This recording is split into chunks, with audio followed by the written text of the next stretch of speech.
So if we are going to do a tarping, we're on roofs, and what I'd like to do, like in, a lot of my career was search and rescue and, high angle rescue.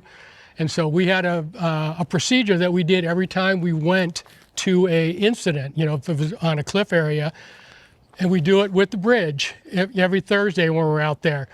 We like to lay everything out.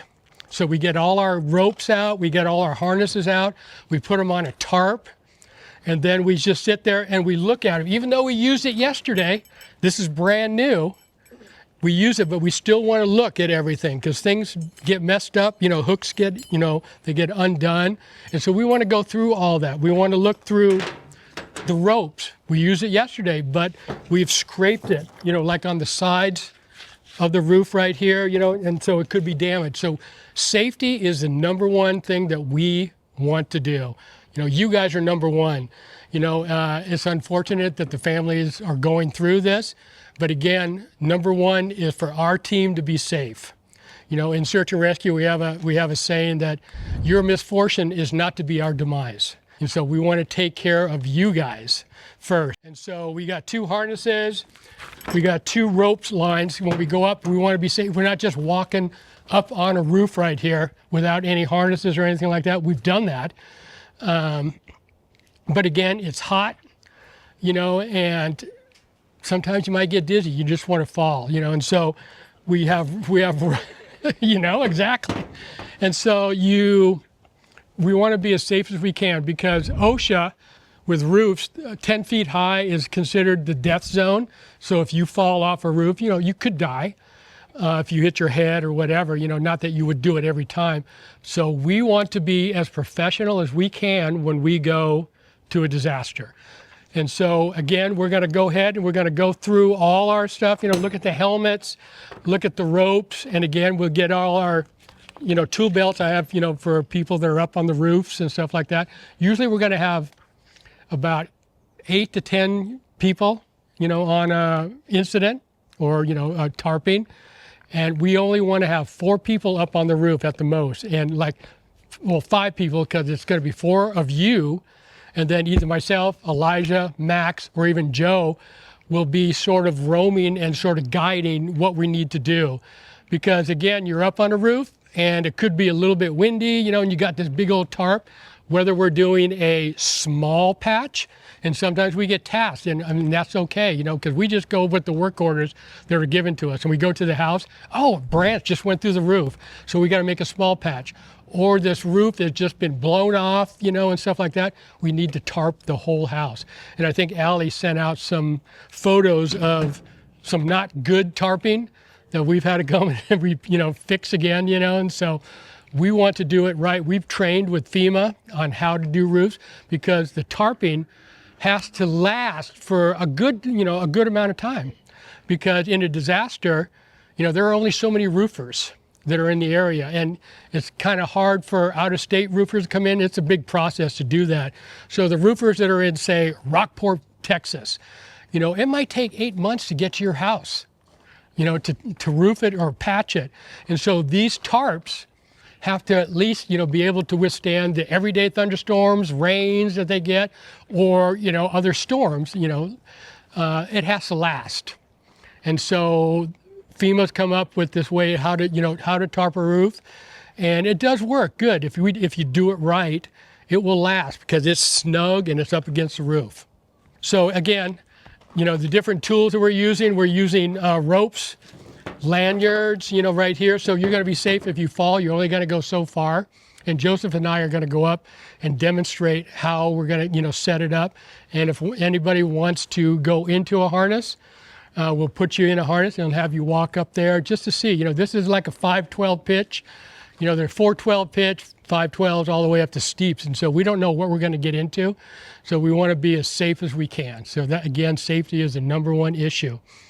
And so one of the things that you guys should know is that we've never had any incident other than, bumps, bruises, cuts, that type of stuff. But if there's something that's, something happens serious, what we do, because we have a team of, a team leader, logistics, pastoral, we've been trained in. That logistic person is going to, when we get down to Rockport, Texas, We're going to find out where there is the hospital, where there's an urgent care, or where the command post is, where the medics usually stage in a parking lot. So we need to know where all those are. So we find all that out. And if somebody does get hurt, again, Tanya, myself, Elijah, we could probably take care of, anything until, medics get there. It might be a lot longer than if it was here, like in the city, 5 minutes away. But it could be, as long as 20 minutes. And so we want to be able to take care of you, and so we have trauma packs. And I think, that we could take care of anything, until they get there. We have airways, we have oxygen and all that stuff. So again, you guys are number one. We want to take care of you guys. And so again, some of the stuff that we're using, we're going to go ahead and get set up. So when we do go to tarp roof, I'm going to just start a little bit getting into it. Safety is the number one. So again, we have anchors that we have to do on a roof. So this is like if like a roof pitch right here, we can't do the whole angled part right here. Like this is this side of the roof, that's that side. And these are what roofers use a lot of. They put them on the crown of the roof and they put it into the trusses. Every 2 feet on a roof, there are trusses. And so you nail into these with duplex nails so you can take them out really easy. But again, we're tarping. So every house is different. We might have to tarp a valley or something like that. So we have to get creative on our anchor points. So the other thing that we could do is we tarp one side of a roof first, and then we take these are very flexible. We can go all the way on the other side of the pitch of the roof, and we can flatten this out, and we can nail it into the trusses right there, and it'll be safe. We don't want to use like a truck, ropes on the other side of a house, as an anchor point. That's considered a bomb-proof, but it's not very safe if somebody gets in the truck and takes off when you're on you're on your harness. That's not a good turnout, And so we have these, we can go on the other side and we can hook up. So again, what we want to do is, as we're looking up there, is we want to go across, we want to get these in place right here, and then we'll go up and again want to have 4 people up on the roof, including an overseer that's going through, watching, helping, because again, a roof is, this is 12 feet. But a roof might be 40 feet. And so we only have, like you'll see in a few minutes, like our wood that we sort of wrap our tarps on. They only come in 12-foot lengths. And so you have 3 or 4 of those 12-foot lengths that you have to go inside there because you can't connect them.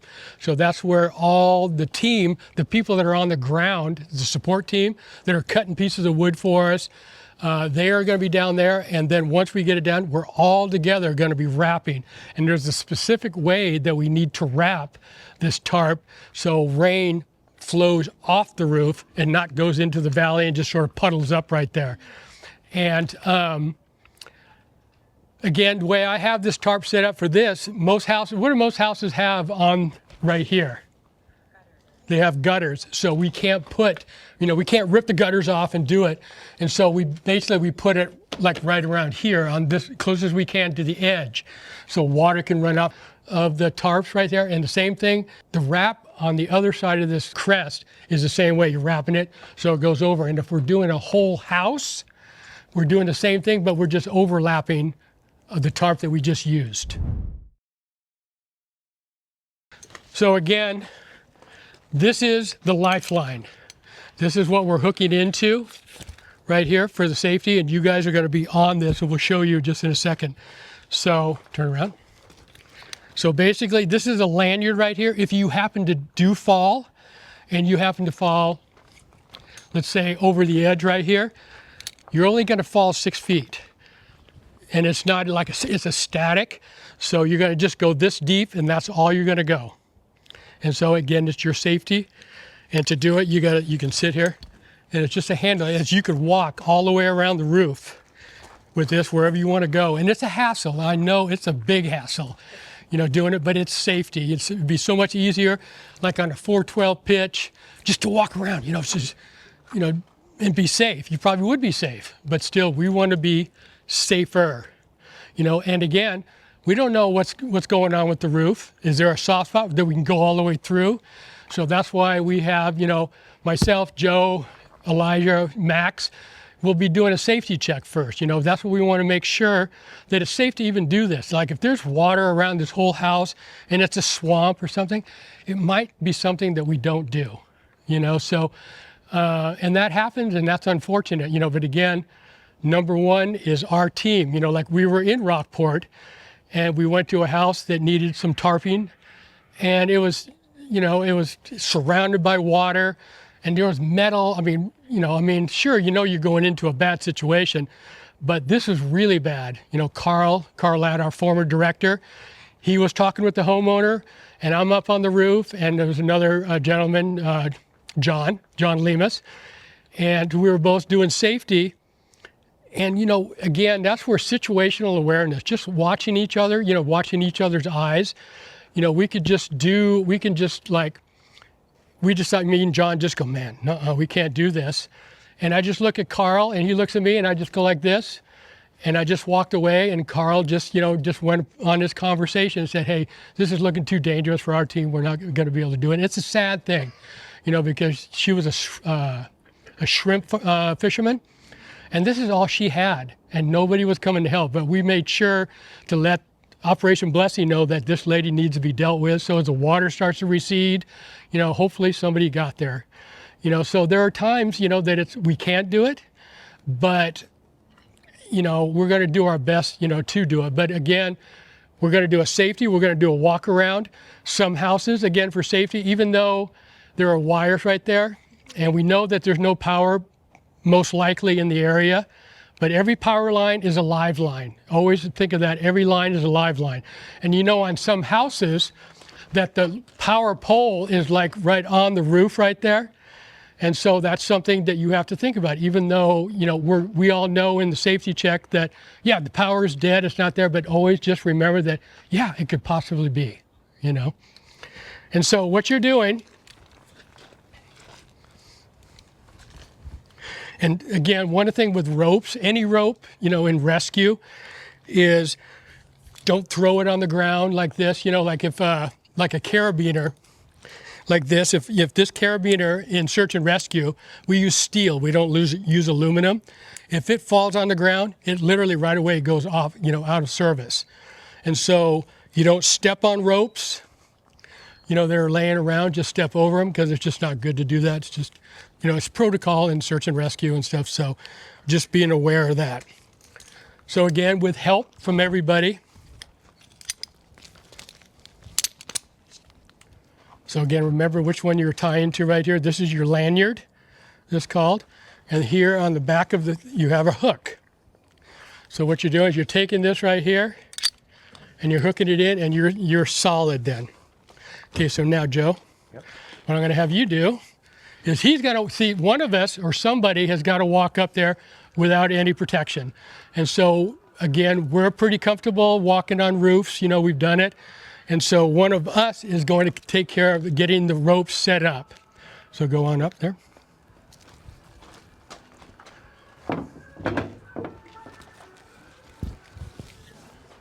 Okay. Even though it's just a little bit low right here, what we want to do, always have somebody in the back of the ladder, not where your feet are, not right here, but just holding right here, holding the ladder in place. Okay, go for it.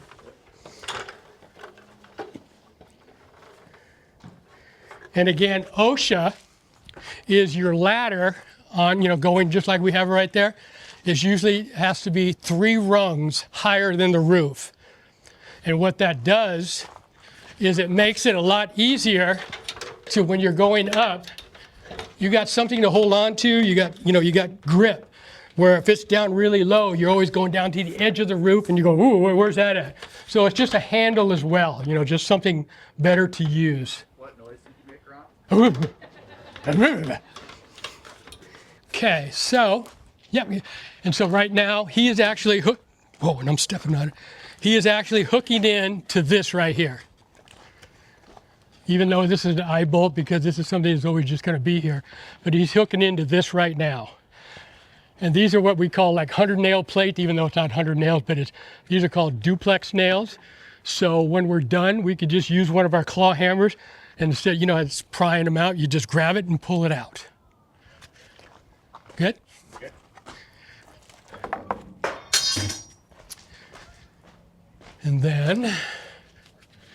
And so again, for the overseer or the safety person, he's going to be going, or she will be going from, you know, around the roof. So he wants to be a little bit more flexible. And so when you have a rope, climb rope 1/2 inch, and then we use what's called a pressic right here. And this is going to be our safety right here. And I could sit here like this right here, and I'm hooked in right here. And you can see right here, it's not going to go anywhere. But it's just as simple. If I'm ready to move, go up and down just putting your hand on it. That's all you're doing. Okay?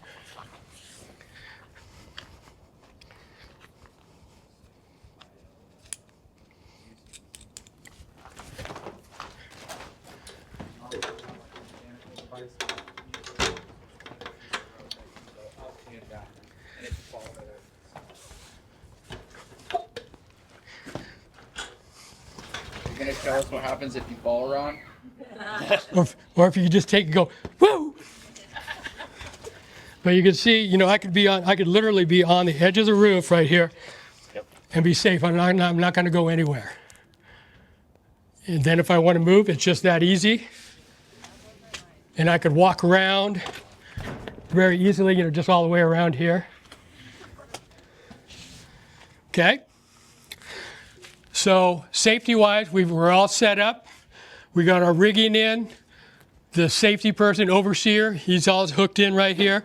We're walking around. We're going to go ahead and start tarping. We've done, for this particular exercise, we can't do what we do on the other side. So we have it screwed in right here, and we're just going to lower it down right here, okay? And, you know, and we're going to, again, do a really good job, and we want to do, again, as much as we can, even though this is a disaster zone. You know, OSHA is still around, but they're not going to do anything. And so one of the other things to think about is making sure that we always have helmets up here for just hitting things like that, but just if we fall or something, you know, a piece of wood or whatever, we want to be safe. And the other thing is shoelaces. Funny as it sounds, shoelaces right here. We're walking on the roof and you can step and that's how you could fall. You know, so make sure that everything that you have is solid. And you're good to go. Okay.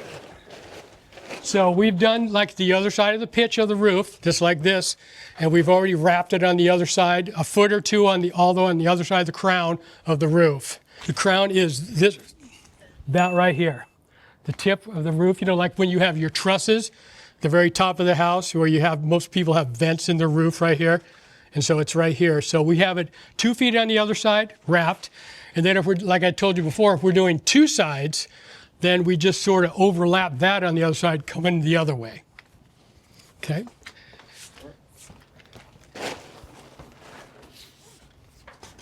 And then you can just sit here and just jump. No.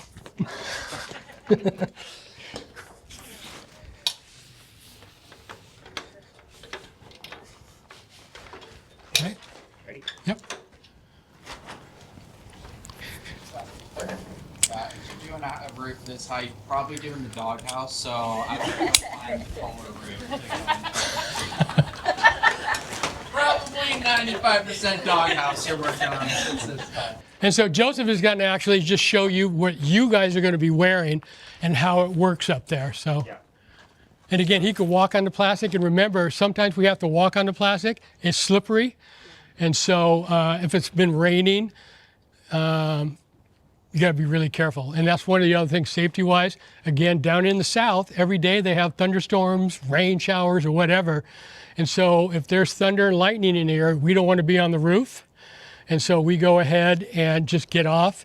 We can go inside the trailers that we have and just be safe and wait for it to, pass. Usually they're just thunder showers and they're gone. But we don't want to be on the roof, so just be aware of that. Go ahead, Joseph. All right. So this just slides along the rope, and you're gonna push this top section down and forward, and you slide, then you let go, stop. So I can go all the way up the roof with it to about this point. This is plastic. Don't step on the rope. And then stop right there and just show them how this. Lean all the way back, so just get real uncomfortable up there.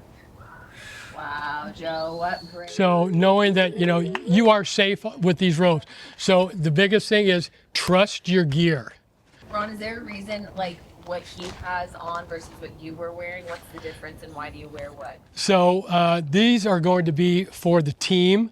They're full harnesses.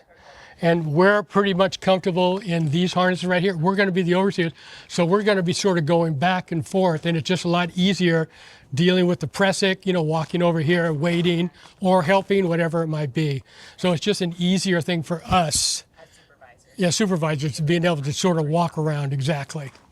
I wear jeans and I just use the two buckles that are and just use a carabiner. Exactly. Okay. But that metal device does the same exact thing that rope does. Yes. The exact same thing. Yep. The metal device, it just takes away the ability or the knowledge of having to create that prusik with one piece of rope. It's super easy, but that mechanical device is even easier. So, yeah. Okay. This process right here, there's no reason to rush. So we just take our time. We do, you know, how we need to do it, and we do it right, we do it good. You know, but again, safety, and I'll say it, I mean, I don't know how many more times, but is the number one thing. You know, we're going to be able to take care of this homeowner, but again, you guys are number one to watch out for. So let's get rid of the ladder, and now we can start the wrapping.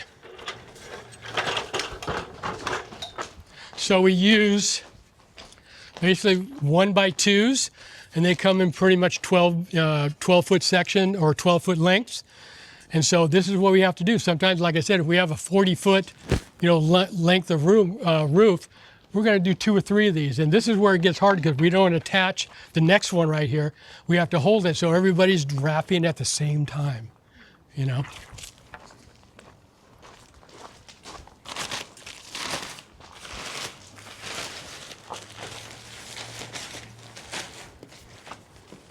Just go underneath it. So what we're doing is we're going to take it and we're going to put it on the edge right here. Just put it on the very edge. And it's like, you know, in unison, everybody's going to be doing the same thing, you know, 30 feet down. Everybody's attaching right here, you know, like one person here, then one person, and then, you know, maybe 3 people per section. Might be okay. The tarps come in, they're 100-foot lengths, and so we cut to what we need. They come in huge rolls. And so we can cut whatever we need, whether it's a patch or if it's just the whole house. Again, the rolling part is the whole deal of this whole thing. So we're taking it right here. So we'll just start on the edge right here. You got yours? So when we roll, we're just going to go first the other way, the wrong way, okay? The wrong way to roll is going this way. And do it, what does that give you if you do it this way? Gives you noise. So what happens when the rain falls, it's going to come right here and build up.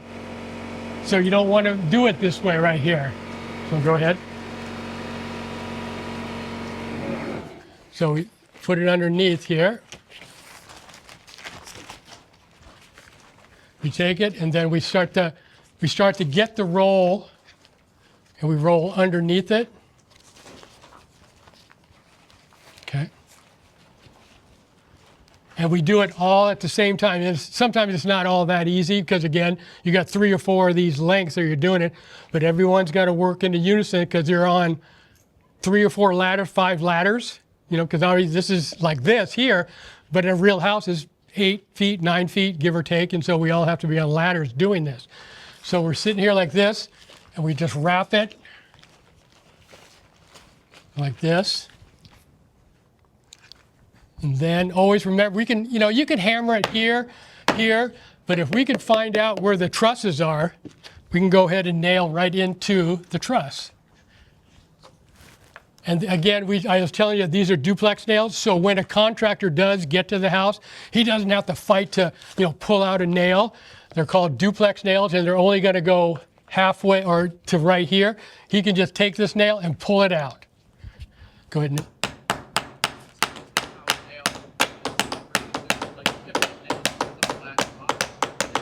So now,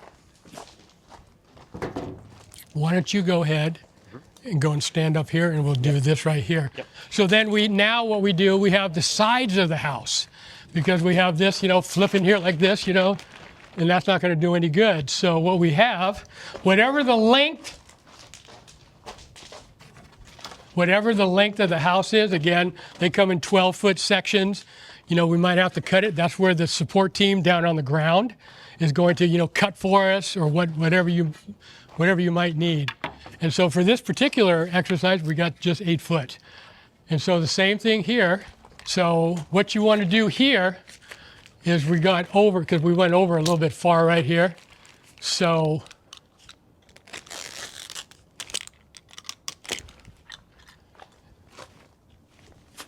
you're going to make a cut. Again, this would be right here, but this is okay. Again, this is solid right here, even though it's sticking over.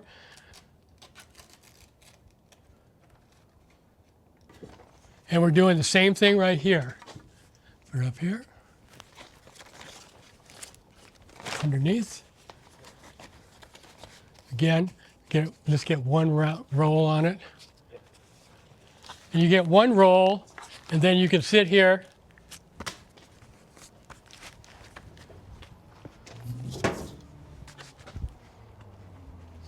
And that's why I got tool belts for everybody will have their own tool belt right here. Tape measure, utility knife, hammer, and you can put nails inside of it.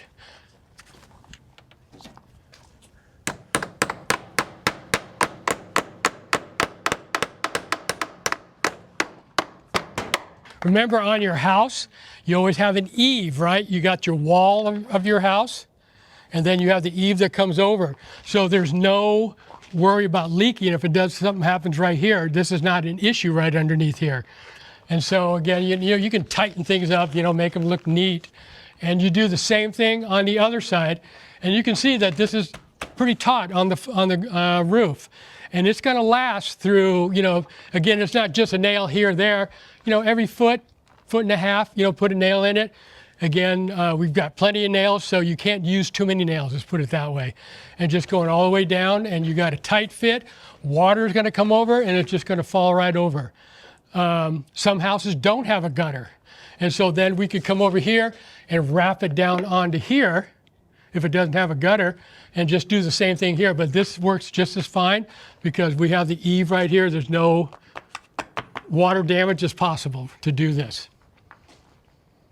Any questions on, basically, again, when we go there, we're going to do the same thing. We're going to train again, and we're going to be with you, how to do it. Because once you start getting a 40-foot by 25-foot tarp and there's any wind, it's moving. Things are moving. And so the more help we have to, lay it down, the safer we can be with, doing that. But basically, that's, a wrap of a house. So now there's another thing that we have. Sometimes we get called out. You might just go, wow, why are we doing this? A branch went through the roof. It's just a hole right here. So again, we're going to take it apart real quick so I can show you.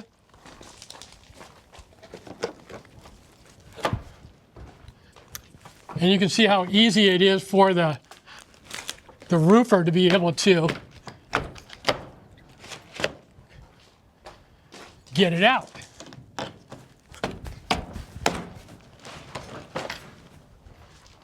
The first day, if you're starting out, we'll put you in cutting the pieces and down on the ground.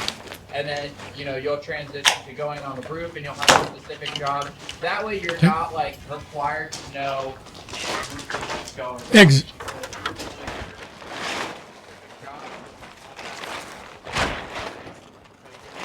Perfect. So this X is actually going to be where the branch went through the roof right here. So again, we might get called just to do, branch that went through. Small patch, take an hour, if that, But that's what we're going to do. If that's the work order, we'll do it that way. So what you do for this, for just a patch on the roof, and you could do a 3-foot patch, a 4-foot patch. You can do, a lot with it because it's only a certain area that has an issue. That's what you wanted, just a small patch. And so what we do here, hold on a second. So we have these pry bars right here. Roofing basically has tar on the end of it. There's a nail. There's a run where you nail it down right here. So you take this right here,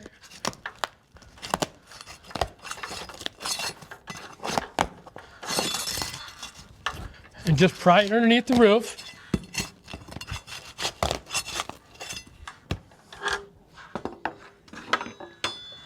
Take that.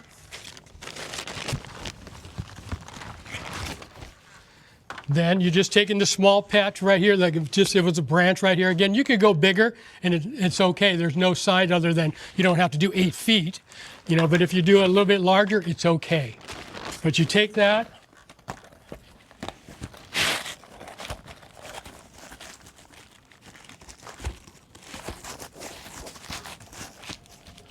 put it right there, and could I have the roofing nails?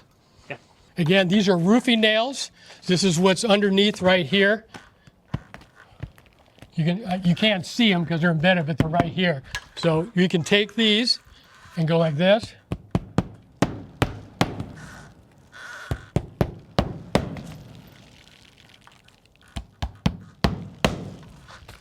You can do that, and you can take those real quick. Just stay right there with them. Yep. Just hold it. Then again, you take this one down below here, do the same thing like I was just showing you.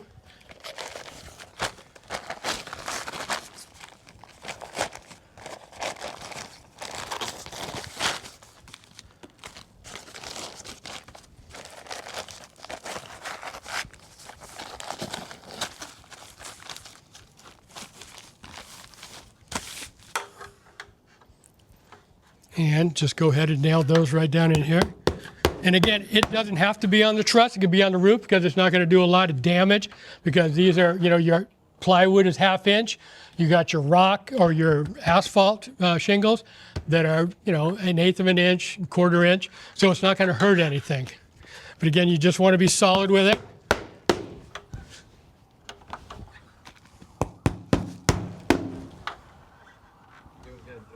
Thank you. Vanna. So then what you have this right here, what I usually like to do is give this a little cut.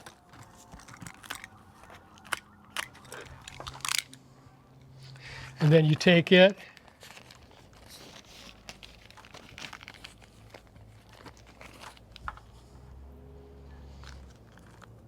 your nail. Same thing. And it's just a little bit cleaner than a flapping of a plastic or a tarp.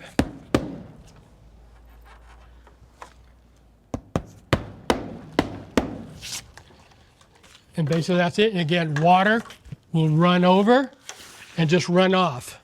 And it's, sitting here. Again, you can't nail it too much, so if you're doing 4 or 5 here, 6, that's okay. If that's what you want to do, it's no big deal. But again, the patch is right here, and so that's a small patch, just a simple patch. Any questions on that scenario and doing roofs? And it is literally that simple. It's more, if you really think about it, getting ready, the safety of it, getting you guys ready to be safe. And again, it might be a long day, depending on what the roof is, because some houses have valleys. And so you have to deal with the same thing with the pieces of wood. You have to wrap it into valley, lock it into the valley right there. It's an angle, 40 degrees, 50 degrees, whatever it might be. And so every house is different, and we're going to do it different almost on every house. We have to sort of look at it. Yeah, we can do it this way. It's not going to work. So every house, we just have to, go over it and just see what it looks like, what we want to do with it. So just say, we didn't do it on the other house. maybe it's a whole different scenario on this house, you know. So just know that one of us 4 or 5, you know, we've made a decision like, yeah, this is going to be the best way to do this house right here. And a lot of times the homeowner is there. And so, you know, you can, you know, talk with them and tell them this is how we're doing it. And hopefully, and you don't say hopefully, but this is going to last you for months, you know, till your roofer can get here. And that's the biggest thing, you know, you want. Yeah, really. We want to be, you know, and we're pretty sure because we've seen the roofs that are done right that do last, you know, 2 months, 3 months, you know, 4 months because it's done right. And so that's what we want to do. And we want to be as professional as we can, you know, because again, you have people that are going to disasters that have a huge heart. They're there to help. And that was one of the biggest things. One of the reasons why we didn't deploy to Texas is because so many people started going down there that it started causing traffic jams.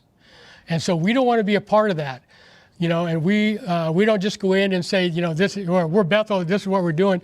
We go to the incident command, wherever that might be. It might be the military that's doing it, but we come in, we check in, we tell them who we are, what we are. We're partnering. Obviously, we do it sometimes, a lot of times we partner with Operation Blessing. And so they're there and they use individuals from the neighborhood, volunteers. And so we're ending up training them too in the morning. So they all come in the mornings. And it's just the funniest thing like this, you know, one of the reasons that we have a forestry trailer is because, you know, again, in the briefing, so we've been there watching and they just go, hey, has anybody ever used a chainsaw? Everybody's used a chainsaw. But oh my gosh, you know, it's just like, it could be crazy. You know, I was doing an assessment on a house, get to the house and talk to the homeowner and hey, I'm with Bethel Global Response. We got a work order to do some forestry work. You know, some trees are down in the area. And he goes, oh yeah, there's some guys, a guy and a girl back there right now doing it. I go, oh, okay. He goes, you want to go back and take a look at them though? I go, sure. We go back there and it was, again, husband and wife team. The guy's in shorts, shoes, no socks, no shirt. And he's up there and he's on has a chainsaw that's on his side. It was just, you know, like a 12-inch or 13-inch. I mean, it's a small blade, you know, or bar. And he's up there and his wife is down there with a rope. And he's out there on this branch and he's cutting it. And at the same time, he's yelling, pull, pull, you know, and I'm just going, whoa. And so again, you know, with Elijah Max, who are, you know, the forestry guys, that's one of the reasons, you know, that they will do it right. They will do it safe. And they were just in North Carolina, well, a while ago now, but they were in North Carolina doing every single day, you know, doing, you know, road work, you know, getting the logs out of the roads, off the trees, off of the roofs. And that's something that we might do. They might come in first. There might be trees on the roof. They have to come and get them off. And then we'll come in and we'll do our tarping, you know, or even get to the driveway. You know, they might have to get some stuff moved, you know. And we have other big trucks. We have skid steers. And so they got the whole setup. And they do it right. They do it safe, you know. And if we don't, that's why we got the camera. Exactly.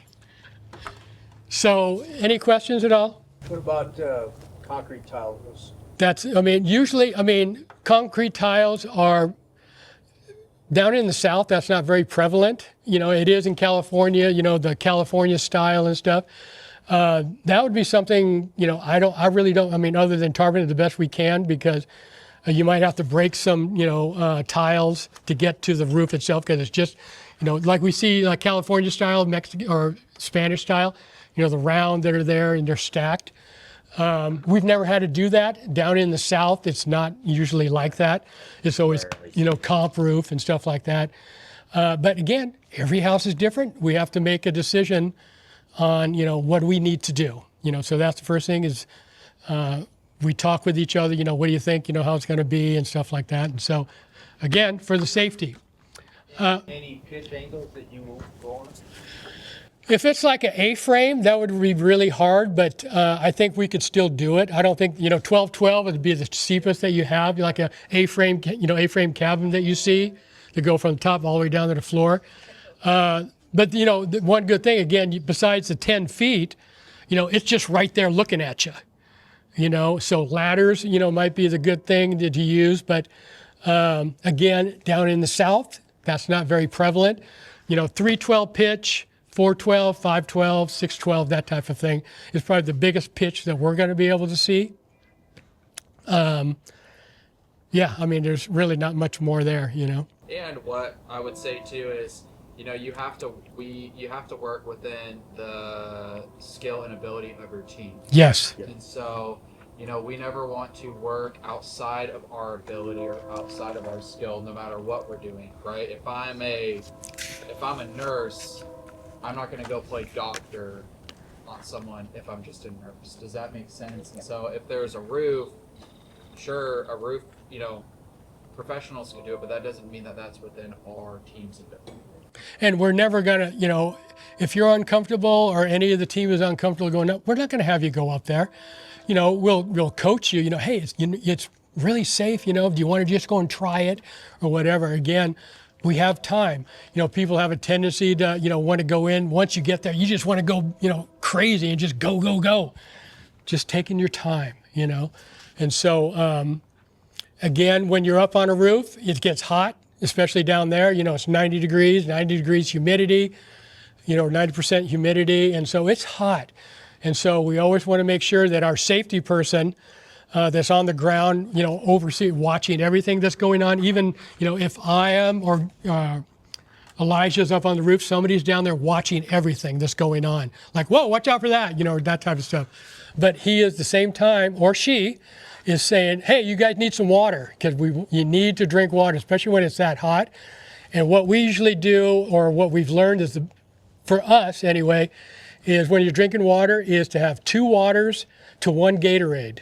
So you don't want to just have water, you want to have electrolytes inside of you. And I realize some people don't want the sugar and stuff like that. And we have packs, you know, that you can do it that don't have the sugar. But electrolytes are really important as well, because you don't want to get, you know, you'll get lightheaded. I get lightheaded because it's so hot, you know, and the roof, this is really hot too. And so again, when we're doing the roofs, clothing, definitely want to have long pants, not short pants, shoes, because again, it is so hot. You know, we have knee braces, or not knee braces, knee pads, because again, the roof is hot, and if you're kneeling down on the roof, you know, you could get burned because it is so hot. So again, your safety is number one for that. On average, how long does it take to tarp? If it's a whole house tarp, it'll probably take 5-6 hours. You know, if not more. Again, we're not rushing, we're just taking our time. We are there for the one, even though there's 13,000 homes that are damaged. We're not going to get to all of them. We are there to do what we can do. We're there for the one, for that homeowner. You know, we have, again, you know, our teams, we have, you know, logistics, you know, pastoral, you know, like Kim does a lot of pastoral, and all you guys can do pastoral. But you guys might be sitting with the homeowner, talking with them, you know, because, you know, they might have lost a member of the family during the flood, you know, of the hurricane or whatever. And so somebody, you know, with the homeowner, talking with them, and just, you know, you don't, when you're in a disaster, you don't say, you know, so how you doing? You know how they're doing. And what we like to do is, you know, so how'd you ride out the storm? Did you evacuate? You know, you're just talking to them, and they want to talk about it. They might not have talked about it. They might have not cried yet, you know, and so that's where the pastoral is coming in, and, you know, just comforting, everything, you know, everything's going to be okay. You know, I mean, that's something, you know, that's kind of hard to say because they might have lost their whole house or a family member, but just being with that person. And then at the end, what we like to do is, you know, pray with the homeowner, you know, and stuff like that. But again, it's just, you know, right there, we're focused on that homeowner, you know, to be with them. Then we'll go on to the next one. If we do 2 a day, that's great. 3 a day, you know, if it's a small patch, you know, we can get a lot done. And there is a lot of that because things are flying and making holes. And if that is, we don't get bummed. It's like, oh, that's an easy one. Okay, you know, type of thing. We still have to get ready the exact same way that we do this. And I'd like to do this every morning, or every site that we go to is somebody's getting out the blue tarp, getting all the equipment out, laying it out right there. And they can start looking at all the equipment, looking at the helmets, looking at the ropes. Is there any frays in the ropes? You're like going across here. This is really sharp. If I went really fast, I'd cut my hand open. You know, so the same thing, you know, especially on climbing ropes, you know, the poly ropes can probably handle a lot more, you know, on the lanyards for the roof systems. But still, we want to check. We want to make sure over 2 or 3 weeks, you know, that we're there.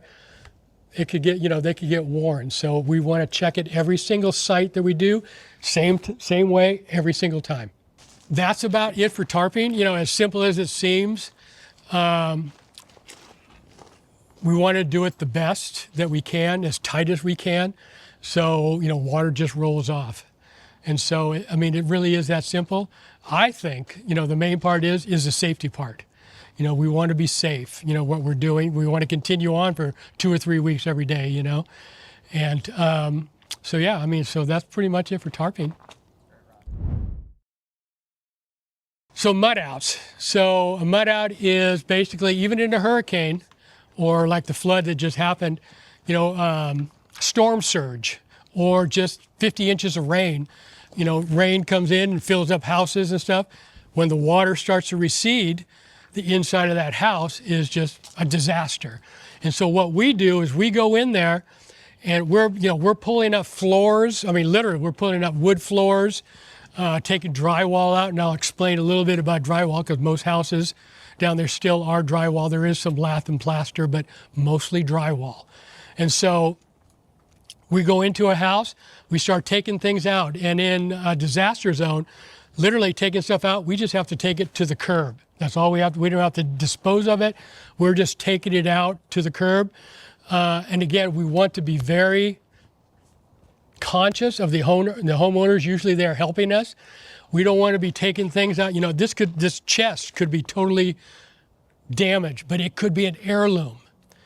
We don't want to just start taking things, ripping things out and throwing them over, or, taking something that's on the floor that may be broken and just throw it. We want to be very conscious because that could be something very special to the homeowner.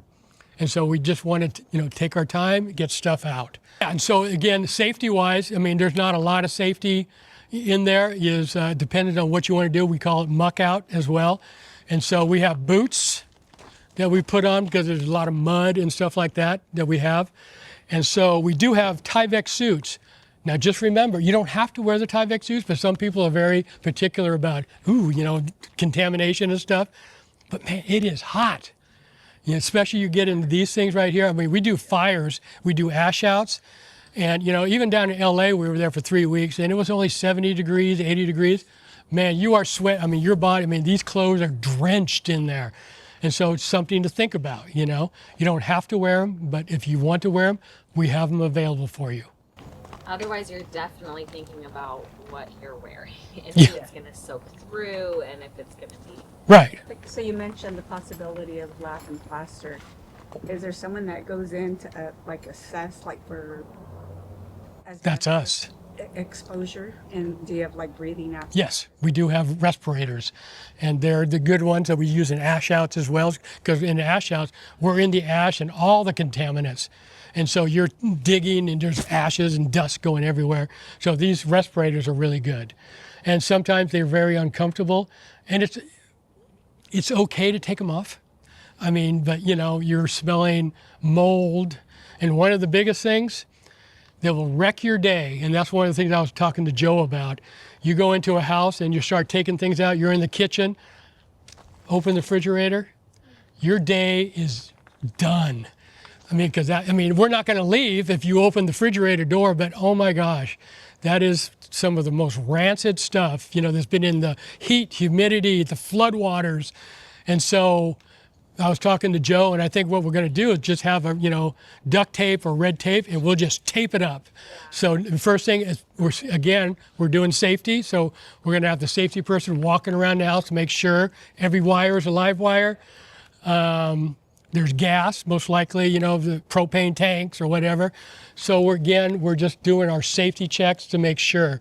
But I think one of the first things, that the person's going to do is get the refrigerator, wrap it, because it's miserable if that happens, So again, we're taking things out of the house. We might be helping the homeowner wrap vases, stuff that's there, because everything's got to come out of that house. We're gutting the house. Furniture, floors, we're gutting it for the contractors that do come, or so that it could dry out. And so we are the first ones in there. We're the first ones to maybe assess it, other than search and rescue after the storm goes through. You'll see on a lot of doors where they'll go in and check for bodies or whatever. And so what they're done, they don't find any, they'll paint a circle on it with an X that it's okay. And they'll either say, a circle, an X, and they'll say 2 dogs, or, sometimes they did find something, and you'll see it marked there with spray paint. And so it's checked at first, but they're only looking for people, really. And so we are the first ones. We get the work order. We're going in there. We're with the homeowners. We're just going, okay, this is what we're going to do. This is our capabilities. We can take the floors out. We can take the sheetrock out as high as it is. Now, with the sheetrock, come over here because this will be a little bit more easier for us to see. So again, when you have a flood, sometimes it's only a foot. It could be 2 feet, it could be 3 feet in there, or it could be all the way up to the ceiling, and then we're just taking everything out. But what we're trying to do is take as little of the sheetrock out as possible. So like if we have, because sheetrock comes in 4-foot lengths, 4x8 or 4x12, depending on what that contractor used. And so if there was a 6-inch water line, or 6 inch of water in the house, all we want to do is water line is right here. We want to just cut this right here. And so we take measurements from the floor, and then what we're going to do is we're going to make a chalk line. Just go below the black. We take measurements, I'm going to pull it, and then we sit here. And then this is where we're going to go ahead. There you go. This is where, let me get out here. This is where we're going to cut the sheetrock. And we're going to cut it straight across. And it doesn't have to be completely straight with your utility knife. And it might take a couple of times, but you're sitting there going like this, going across it right here. And then you're able to break it out. You want to dig it in. Again, we'll train you once you get out there, but you just want to make a quick scrape, and then you can go in and go deeper, and then you can take that sheetrock out, and then just 1 foot, and vice versa. If it's 18 inches, you're going to take it 2 feet out, because it's easier for the contractor when he comes in to put it to the side of the street. Most sheetrock is a 1/2 inch. Sometimes in a garage it'll be 5/8 because that's for fire and stuff like that, but generally all 1/2 inch. If it's plaster, lath and plaster, again, that's a different animal, and so we have the tools, whether it's a Sawzall to rip it down, take it out. Again, so that's pretty much it for the mold. There's always going to be mold around, and that's why some people are conscious of mold.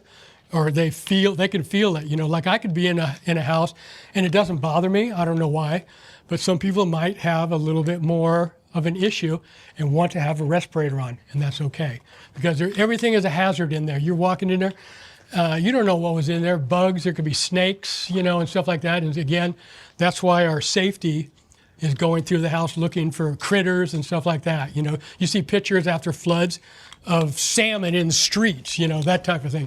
You don't know what went in that house, and so you just have to be safe with it. But again, we can rip off floors, and safety is a big thing because we'll be really close with each other sometimes in the house, working in one room. So you have your shovels or you have your pry bars, and just like this, you always want to be conscious of who's around you. So again, safety. Just being situationally aware of what's going on around you. The homeowner is going to be there. So just being, conscientious of them being there. And you can talk to them, or don't talk to the homeowner.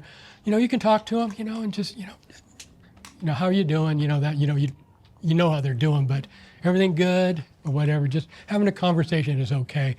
All right, I think that's about it that I have. Good job.